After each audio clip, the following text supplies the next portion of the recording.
Chronic illness doesn't just steal your health, it can also rob us of our identity. So, how do we reclaim both when we're facing an uphill battle with limited support and little understanding?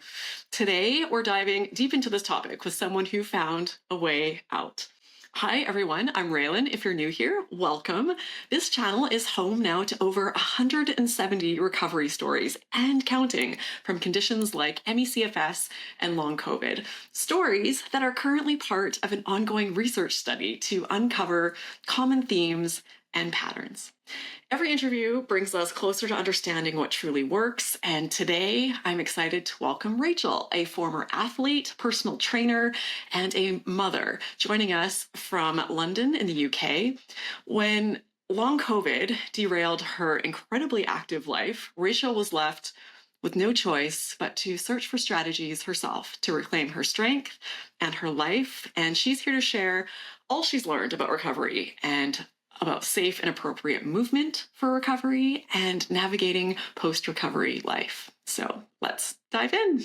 Rachael, so great to have you here today. Thank you for doing this. Oh, thanks for having me. I really appreciate you taking the time to speak with me. Yeah, I'm so excited to dive into your story. So how did this all start for you? Yeah, about pretty much 3 years ago, actually. My story started when I contracted COVID in June 2021. And at the time, I was training for the London Marathon. I was at a very busy corporate job. My wife was 7 weeks pregnant, and I had a lot going on.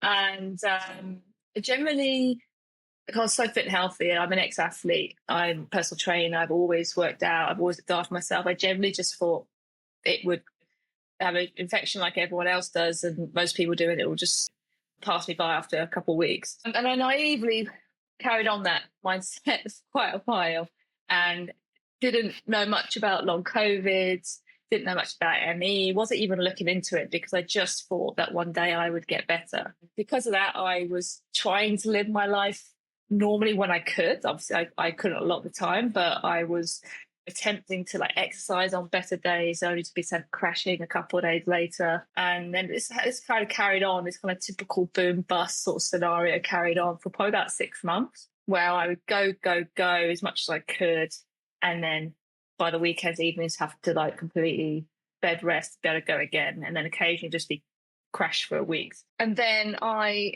got a second infection about 6 months in, and at this point my symptoms became constant, more intense, completely bedbound, more symptoms started emerging. And looking back now, I wonder whether I doubt that it was the infection itself that caused that, but my response to it.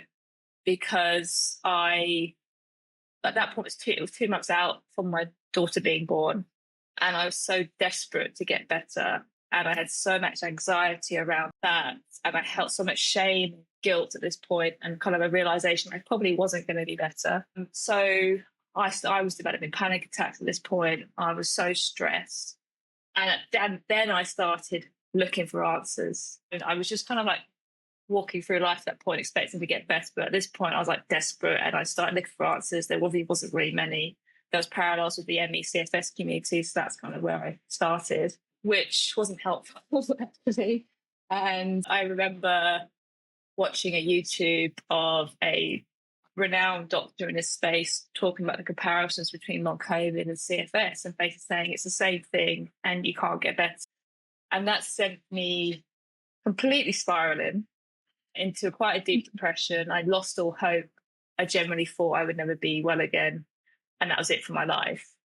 To the point, a month before my daughter was born, I was literally having thoughts that I was better off not here, which was a crazy place to be in. I just never expected to ever feel what that feels like. And obviously, we all go through dark times and have things happen, but actually feel that was quite scary.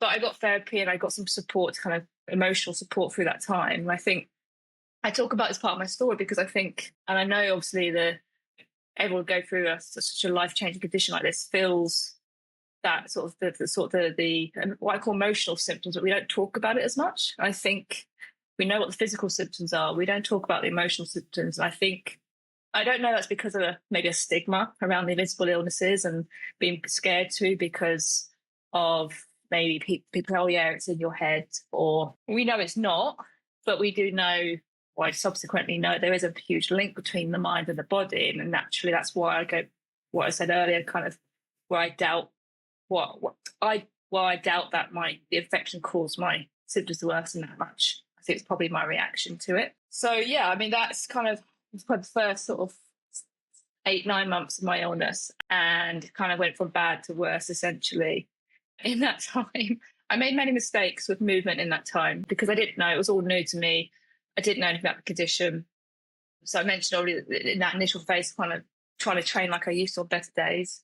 And actually I could at the time, but then I'd crash a couple of days later. But even when that worst period, a couple months my daughter was born, I did try out graded exercise therapy because there was a company here called Rachael Health, and they were put out this program to help people with long COVID, with sort of emotional well-being and fatigue support, but also this movement program. And I thought, oh, great, there's people here that want to help. And that was all the only help I had. And obviously I was desperate to move. But other than the sort of emotional well-being support, which was brilliant, and the coach was a lovely, empathetic guy, the movement was just like so inappropriate still. It sounded gentle, but from what we knew before, but it was still, I mean, the word itself, graded, it was still graded. It was still progressive in a kind of linear fashion. It was still too rigid, I think, for this type of condition. So I got a bit scarred by that experience too. I remember having to get a taxi out of bed one day to get to a session.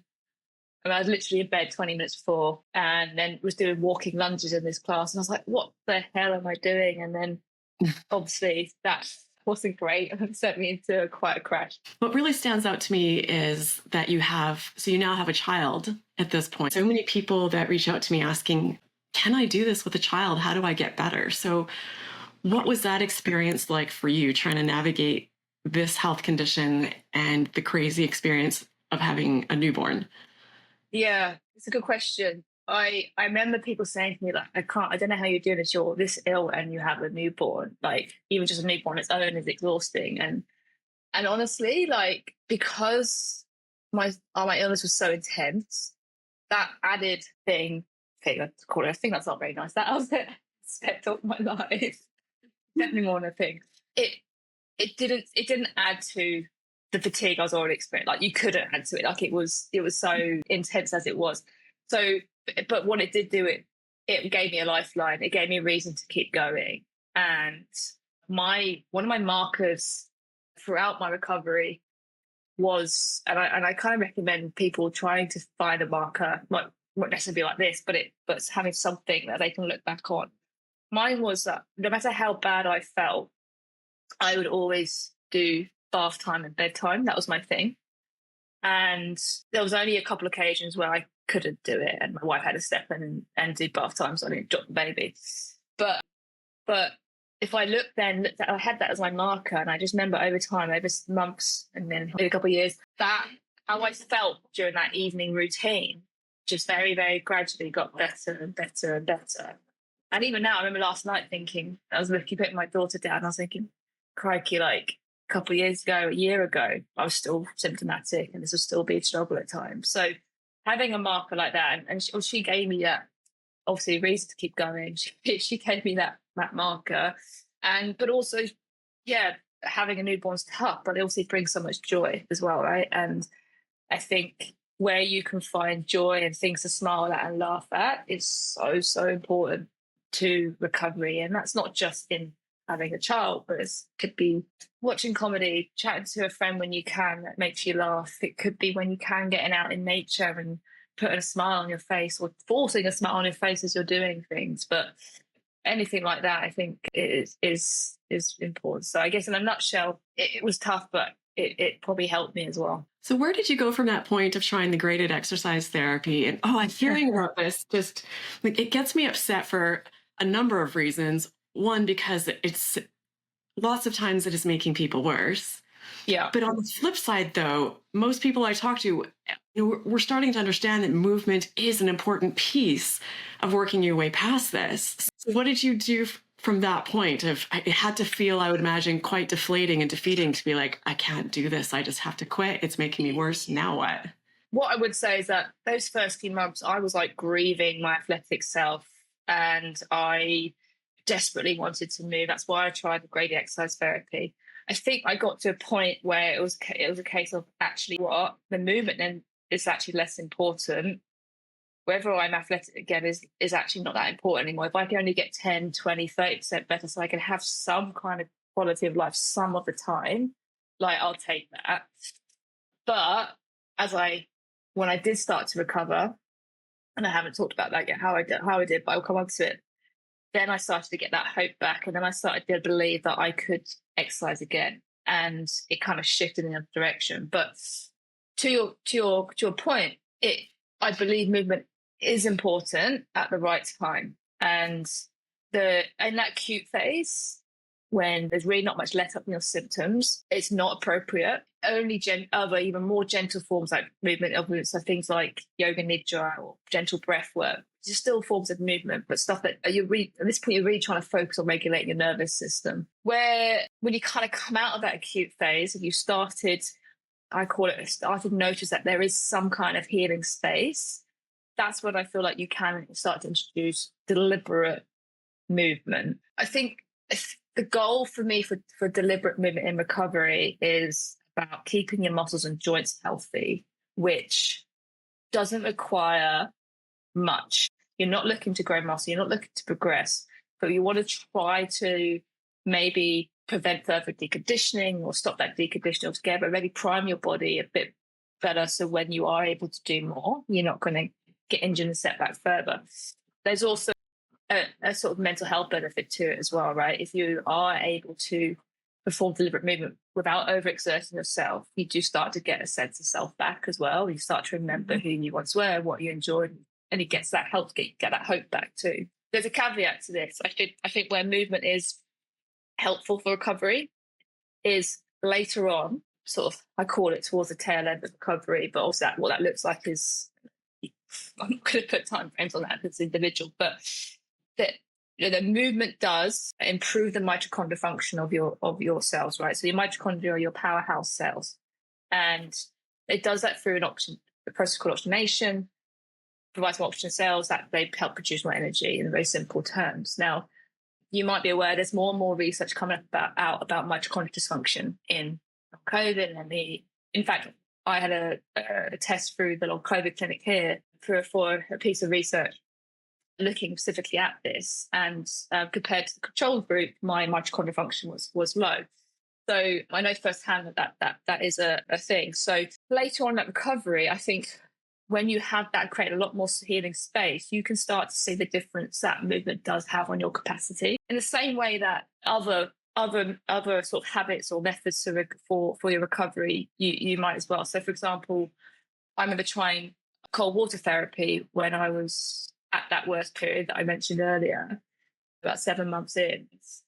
My body couldn't cope with it. Like, I just almost went into shock. It had no resilience at all. It's because there's just no, like, my nervous system just was so in such a state of fight or flight constantly. It just couldn't cope any other level of stress. And obviously that is quite a stress, and movement is a stress. Cold water is a stress. But once you build more resilience, that's different. That changes. So about 9 months later, I was at that point. I was like, I'm going to try cold water again. I wondered if it will actually have an impact this time. I've heard it's been helpful for some people. And as an ex-athlete, I'm familiar with using it for recovery and other benefits. So, and this time it did. It really helped. It helped my energy levels. It helped my sleep. It helped my mood. So I think it's such a nuanced condition, right? That there's no sort of black and white with things some of the time. So, but fundamentally, I don't think movement is a route to recovery itself. I believe anything that calms the nervous system and regulates it. And for me, that was catalyst. That was brain retraining and pain reprocessing. For others, I know it could be other just my body healing techniques. That for me is what provides the catalyst for everything else to maybe make an impact. I think your mindset around it makes a massive difference too, because for me, I credit the bulk of my recovery progress to movement and exercise. But looking back on it with what I understand now, because it was so gentle and it It was a brain training program that I created for myself. I just didn't realize it. It was taking some control, feeling at peace with symptoms, being less scared of like going outside, and Hmm. just slowly every week I'm like trusting my body and that I was okay and not freaking out if it made me feel a little bit worse. And then, so I think it's just like you said, it's a very nuanced thing. It's an individual thing. There's a lot of factors, the timing Hmm. of it. I didn't try this when I was at my worst. I tried this when I Yeah. was already partially recovered. Yeah. So it's a complicated thing. Yeah. To just put out like, this is what everyone should do. And then it's, yeah. No, Seems- I agree. And you touched on something that I think is really relevant, is that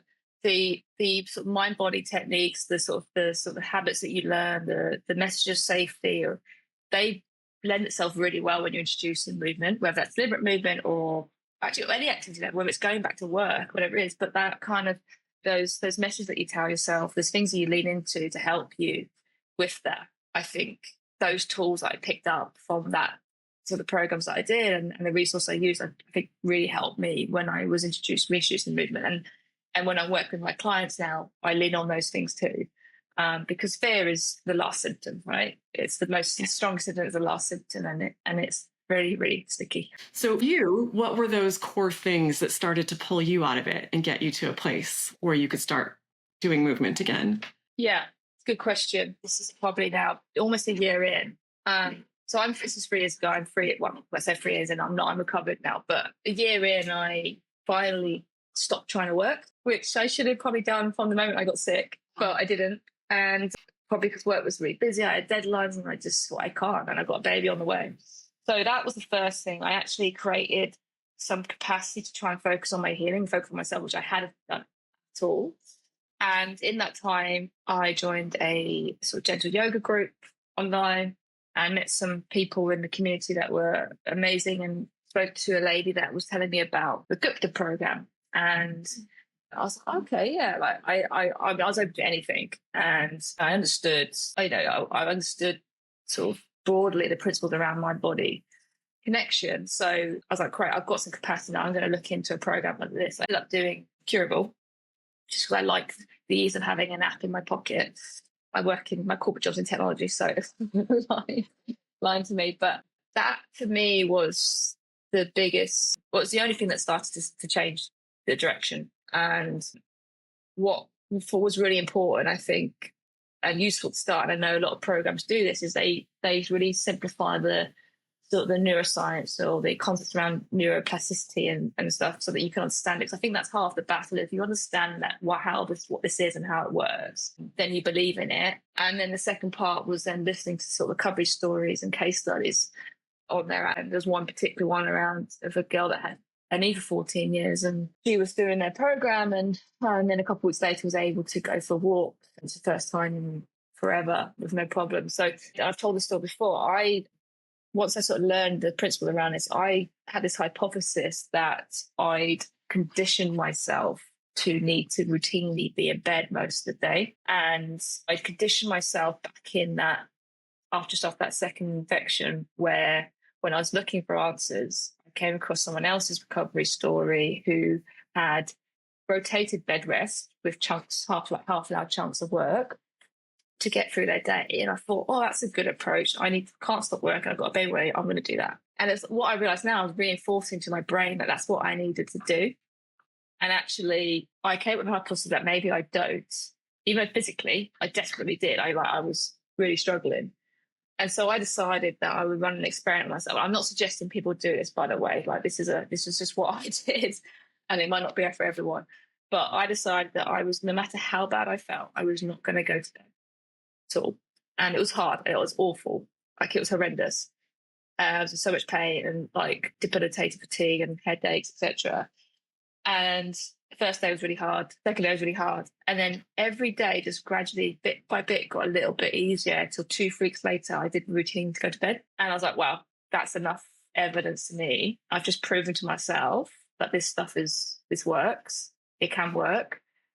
That was the start. That wasn't the end. It was like 18 months then after that of persistent doing the work, leaning into various techniques and somatic tracking and meditations and whatever else, whenever regularly. And as time went on, less frequently as because my symptoms became more spread out, the flare-ups became more spread out or less intense. But that was the catalyst, and that was the main thing. And then, like I say, I was able to introduce things like cold water therapy. Meditation became quite big for me as well. After that, I could see the impact of that. And there wasn't, other than that, it wasn't much else. There was nothing medical. I tried all that before.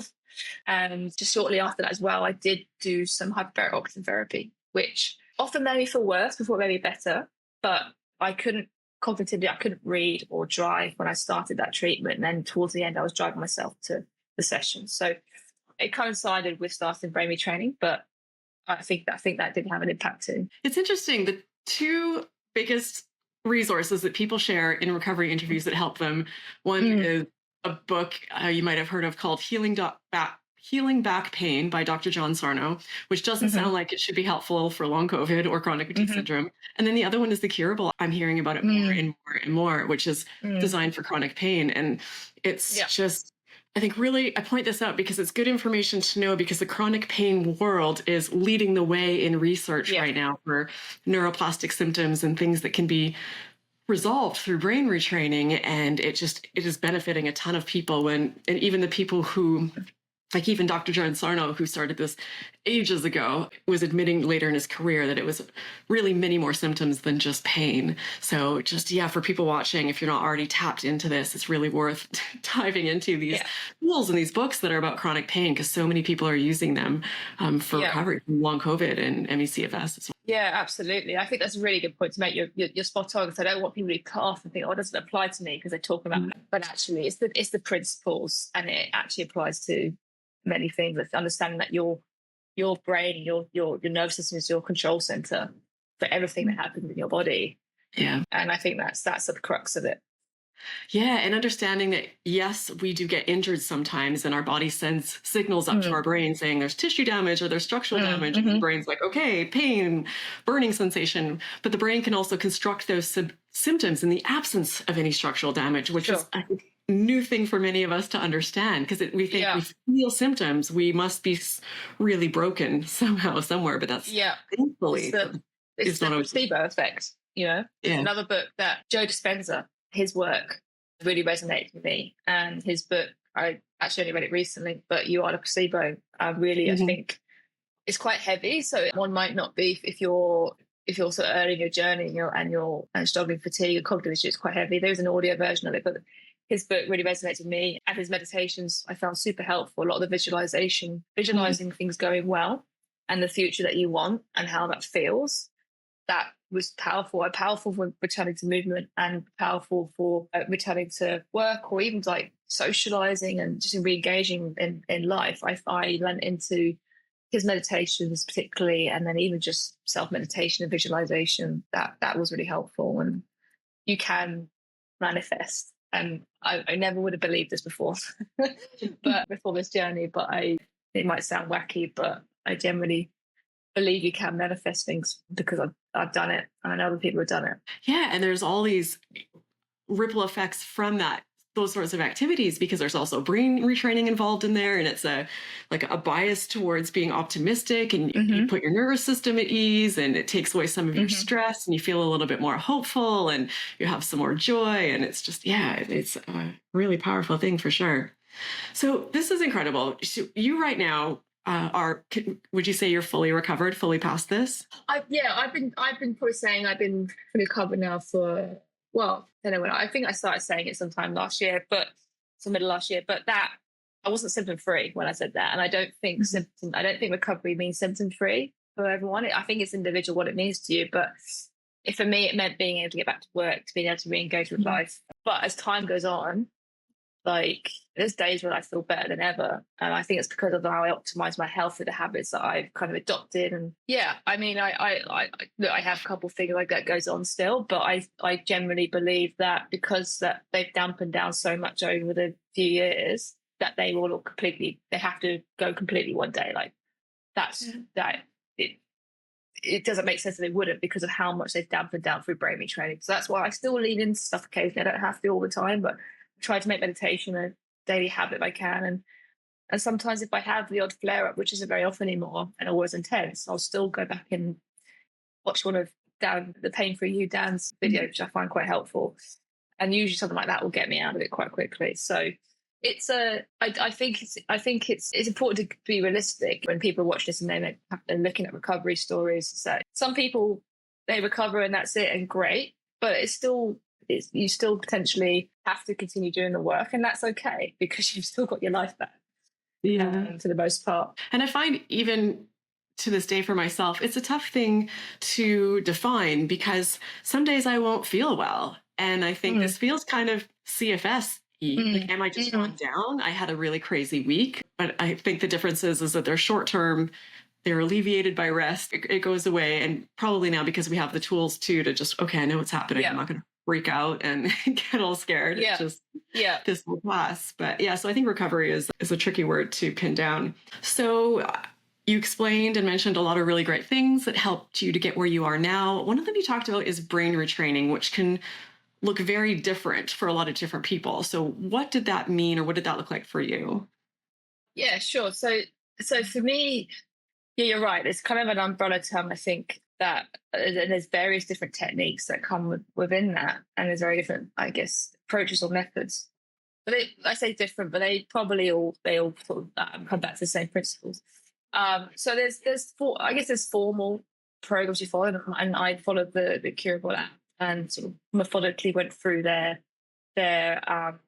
sort of curriculum, if you like, within it. But what stuff that helped me specifically was somatic tracking, which is a common method within brain retraining where you kind of focus on your symptoms and actually talk to them, sort of give them sort of an identity almost that takes the fear away, describing them, etc., and that watching them, observing them, so that they actually don't feel scary. And that was quite powerful, especially with my migraines. And then pain reprocessing, similarly, kind of exposing yourself to that stimulus and reframe your response to it. That was huge. And I think that's a common tactic. It's like, how do we respond to symptoms? And that it can be, if you, in a fearful, anxious way, exasperates them. But if you can manage to switch that, and it takes practice to sort of reframe and sort of this will pass and those kind of messages, telling yourself that you're safe, that you've been here before, it will go.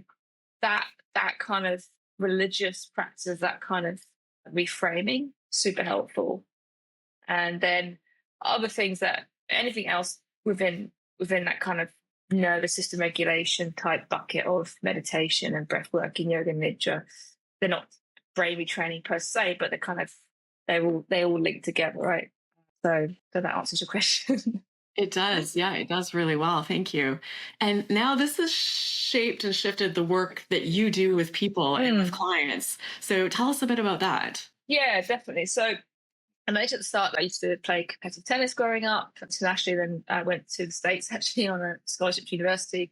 And I'm also a personal trainer, and it's always really been part of my life. So shortly after I found retraining, I started on that sort of recovery path, I got that hope back that I would be able to exercise again, that I might be athletic again one day. And so I decided to create a reconditioning program for myself.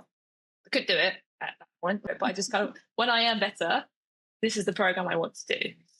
It took me 2 months to write it, and because I was so unwell, I could do it a tiny bit at a time, but also because I put a lot of science and processes very methodical into it to make it, as far as I know, it's called the 90-day rebound method for that reason. As far as I know, and I could be wrong, it's the only reconditioning program out there designed specifically for people coming back from a chronic condition like long COVID, chronic fatigue, etc. And it's designed in such a way, structured in such a way that makes participants feel safe, that they're never overexerting, that even down to the movements that I've chosen, the structure of the workouts, the weeks, the phases, etc.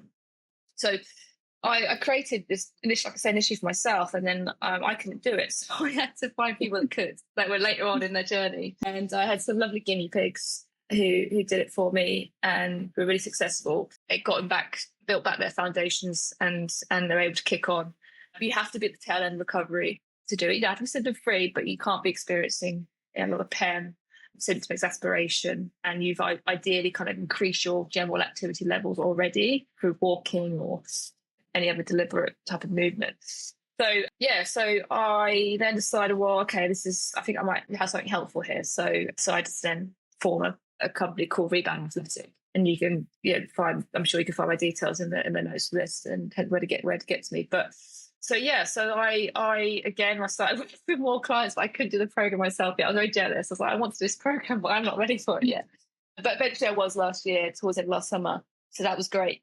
So yeah, so that's kind of formed the core of Rebound Athletic. That's kind of my core offer. But I also did design myself a gentle movement program for recovery, and I've had that available on my website for the same amount of time, but I haven't actively been promoting it or working with clients on it. And the reason for that, until very recently, and the reason for that is because there's a bit of self-preservation, if I'm honest, because of how I healed and because of the mind body approach, I kind of kept there at that point and kept myself out of Facebook groups and forums and tried to keep away from certain spaces around long COVID, and tried to, obviously it's so consuming and traumatic, I tried to not talk about it as much. And so that's why I chose to work with people who were kind of pretty much recovered or that were able to already re-engage in life. And but as time gone on, I've recovered more. I feel much more resilient. I'm not scared that if I talk about long COVID, it's gonna trigger my symptoms. And so I realised that I'm actually, because of my expertise, because of my experience with the condition, I'm actually in quite a good position to help people, and I want to help people. So yeah, I literally the last week I've launched a monthly membership called the Baseline Club. And at the core of that is that program that I designed for myself during recovery, which uses a movement modality that I call muscle activation. And it's very small, controlled movements, strength movements, which don't require as much energy expenditure than, let's say, a compound movement like a squat, which wouldn't be appropriate, and some gentle mobility and stretching. And there's 3 levels within that, depending on where you're at in your recovery. But I also provided a video bite-sized course called Baseline Formula to help you apply the principle behind it, get the dosage right, know when and how to progress, etc. But what I've managed to do with this membership is also to give you my time with one-to-one coaching support through direct message within the app that I use, and at a really affordable price, because I'm quite adverse to charging people who are recovering a lot of money for this kind of service. I know myself how much I spent on trying to recover. I also wasn't working. So I created a model that I think allows me to do that. So yeah, so that's kind of what I offer now. So I can help people no matter where they are on their journey, apart from that acute phase, because as I said earlier, I don't think that's appropriate for movement, deliberate movement. But kind of when you come out of that, then that's where I can help. This is incredible. And you are absolutely uniquely positioned to have so much insight and such a great strategy for this between your personal experience and your professional experience. And as we were talking about just before we started this interview, exercise is a very daunting thing, and it can be scary to get into movement again. So yeah, this is incredible. And for people watching, absolutely, we'll make sure everything for Rachael and all of her programs and everything you need to know about her is linked there. So I really encourage you to expand the video description and just click on some of those links and take a look, because clearly Rachael is an incredible person, has put a lot of work and thought into this and a lot of care, and just gets it firsthand. Yeah, I think this is absolutely amazing. I love how people are coming through this and then using their own passions, their own expertise, and then just sort of paying it forward and helping other people. And we're just person by person, recovery by recovery. And not everyone wants to go on and help others, but so many people do. And it's just creating this amazing ripple effect where we're just reaching so many people, which is incredible. So yeah. Thank you. No, I absolutely, I took the words out of my mouth, but it became my purpose from this experience, if I'm honest. Like what good can come out of this? And obviously there has been a lot of good that comes out of it, a lot of sort of changes and perspective on life. But generally, like, I feel like I found my purpose. It's the stuff that fills my cup up and is most rewarding to me. Honestly, like the seeing where my clients start and then where they get to is just the most rewarding thing in the world to me. So apart from my daughter, watching her grow. So amazing. I'm so sorry you've had to go through this terrible nightmare, but clearly you've come through it and taken so much away from it. And I'm so happy to see that you are where you are now and just healthy and happy and thriving, and enjoying your daughter and rocking that bath time and bedtime, I'm sure, with no issues. That's got to feel like quite the achievement, plus everything else that goes along with it. So yeah, thank you so much for taking the time today, Rachael, to share your story and go through all of this with people watching. I know they'll appreciate it. Thank you for having me. Really appreciate it. And thank you to everyone watching. As always, I want to send a special shout out to Sarah Brown. Thanks, Sarah, for joining the channel. I really appreciate the support. And for those of you watching, I know this is a lot to take in. If you're not already subscribed to my newsletter, I do summaries of these interviews, including Rachel's, so you'll get just the bullet points, the key resources, what helped, what didn't, just to help you kind of remember all of this stuff, because I know it's a lot to take in. So yeah, thank you again, Rachael. Thanks to those of you watching. I hope you enjoyed this video. I hope you got a ton out of it, and I hope to see you in this next one.